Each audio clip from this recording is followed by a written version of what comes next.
Hello guys, good morning. Papunta po ako sa detox kung saan magpapadetox ako. Sasakay tayo ng bus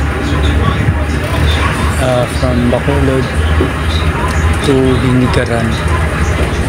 Bacolod to Hinigaran, mga 2 hours siguro, mga 2 hours siguro.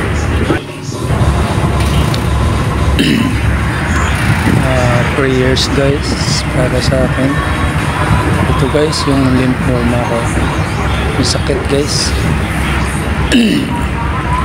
Nakina niya. Yan guys, oh, yung leg ko sakit yan, lymphoma ko. Kakairita, nakakadismaya guys kasi yun, karoon tayo nito. Wala talaga tayo kasi nakakit pa kayo. Dito na tayo guys sa Hinigaran at hahanap tayo ng tricycle para sa maghatid sa atin sa detox. Ayan, makakuha na tayo papuntang detox kung saan nagpapadetox. Ayan guys, prayers guys sa akin na sana gumaling na ako please at makapagtrabaho na ako ulit.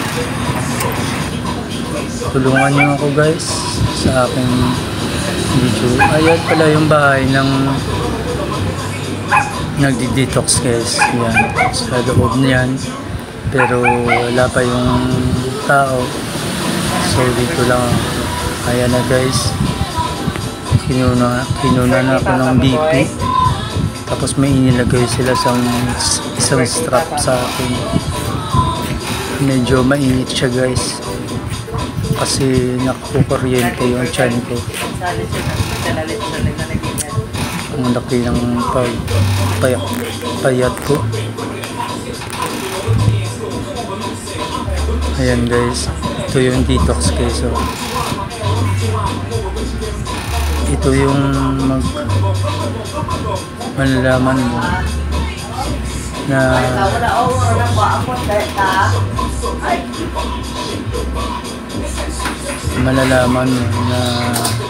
lalabas yung toxins sa katawan.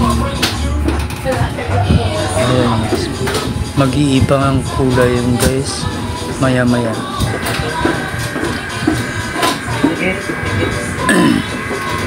Okay guys, ito yung detox guys, machine. Tapos naka-cord sa akin dahil yung electric ko. so dapat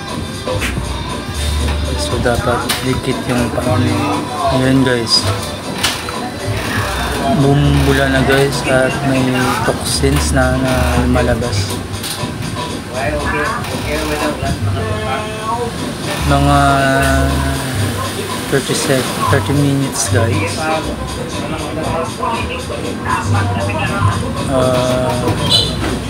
matatapos yung detox buong ano. Tapos yung paa ko dito, yung kulay magiging itim ito. Tapos nakikita nila, nababasa nila yung kulay ng bubbles, ng toxins, kung anong klaseng toxins. Ayan guys, so sabi niya dyan is sugar ko, uric ko, ano pa doon yun.